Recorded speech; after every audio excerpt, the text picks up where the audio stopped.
So today I'm gonna be smoking these 2 pork shoulders. Anyway, this is what we need for today. 2 pork shoulders. For the pork itself, we're gonna need yellow mustard, kosher salt, and fresh ground black pepper. Now for the rub, packet of taco seasoning, a packet of pink lemonade Kool-Aid, and a 1/4 cup of brown sugar. And for my drip tray in my smoker pan, I'm going to be using a mixture of water and apple juice. The smoking wood for today, a mixture of hickory wood chips for the electric smoker, and mesquite. So right now, what I'm going to do is liberally season pork with kosher salt, get all over there, and black pepper.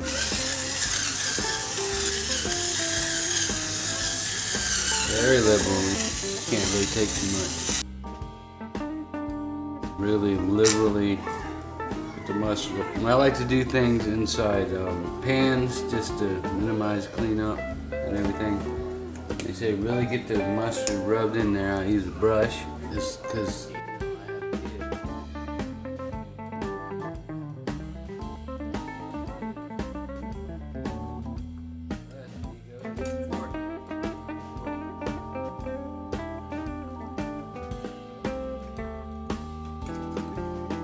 mustard, plain yellow mustard. No, your pork will not taste mustardy, as you might think, using this the natural flavor. Get a little bit more salt. So, a little more pepper.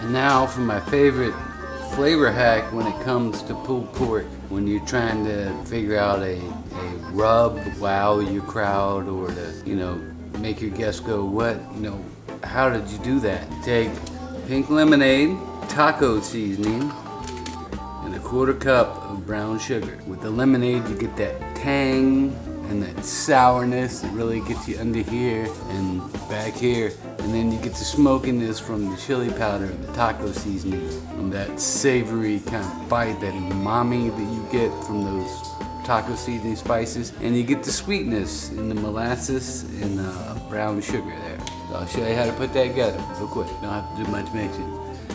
Dump in your taco seasoning. Dump in your pink lemonade. And your brown sugar. That's it.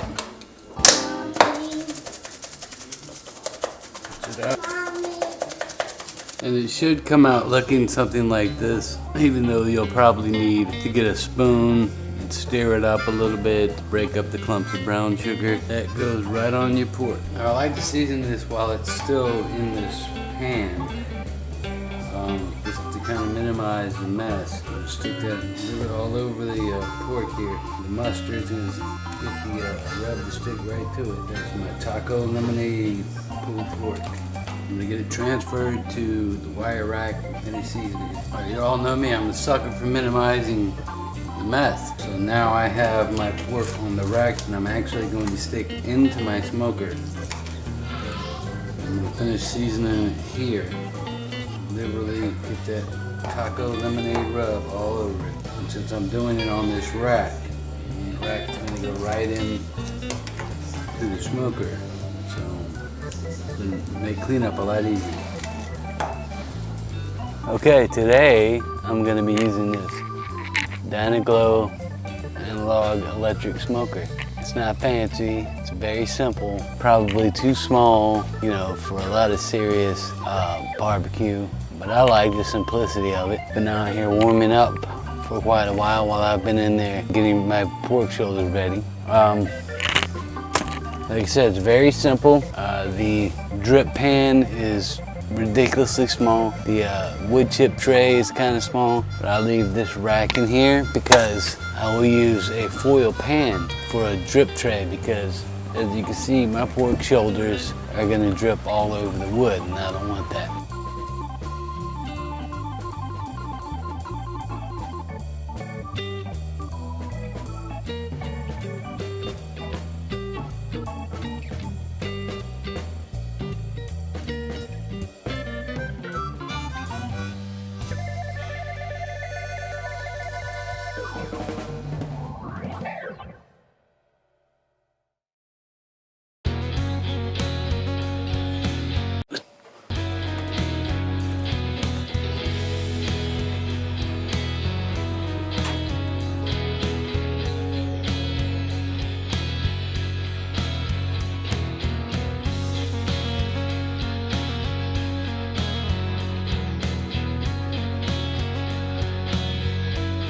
All right, I wanted to talk a little bit about this Dyna-Glo 30-inch analog electric smoker. I know it's not fancy, it's very simple, cheap, solidly built. It's about 180 bucks on Home Depot or Lowe's or maybe even Amazon. I used to have a Masterbuilt digital electric smoker, but I found out that if you leave it out in the sun while it's on, the sun will actually warp the digital readout. This would make it very hard to read.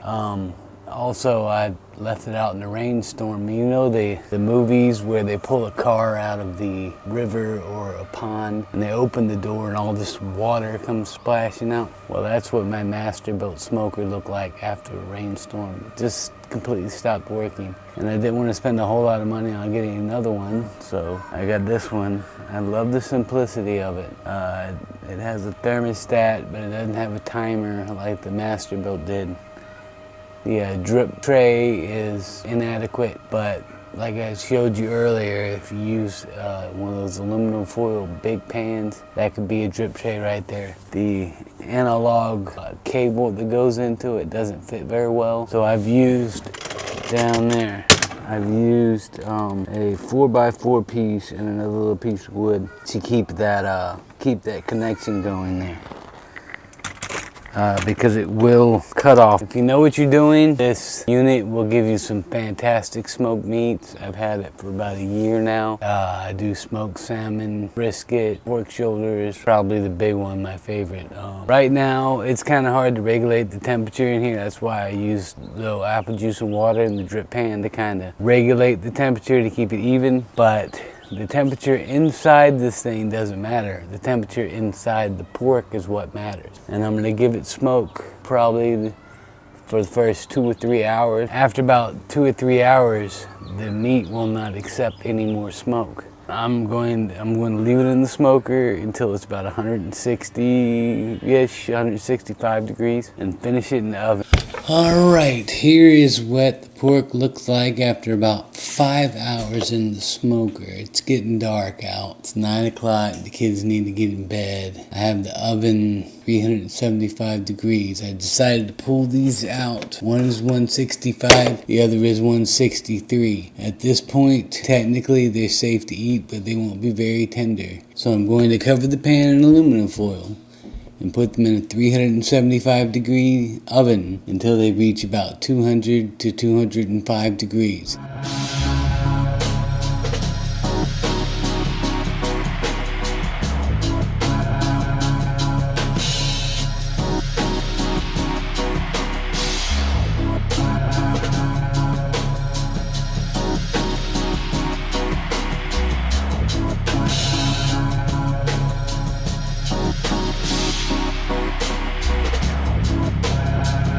It's 12:39. Just turned the oven off and I am going to let them rest until about 6:30 a.m. Alright, here it is. 7:30 Monday morning. My pork shoulders have rested overnight in the oven and they're still 137, 138 degrees.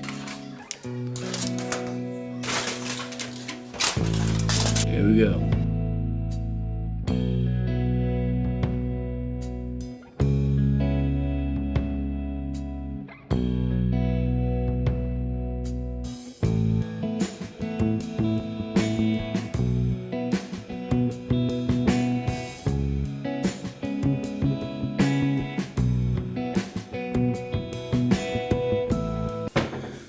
So there you have it, my taco lemonade pulled pork made with pink lemonade Kool-Aid mix and taco seasoning from Walmart, I think. If you like this video, be sure to hit the like button, subscribe to my channel, and let me know down in the comments if there are any seasoning hacks or just little things that you'd like to do to make life just a little bit easier, take some of the guesswork out of all the work, especially if you're a disabled person or a differently abled person.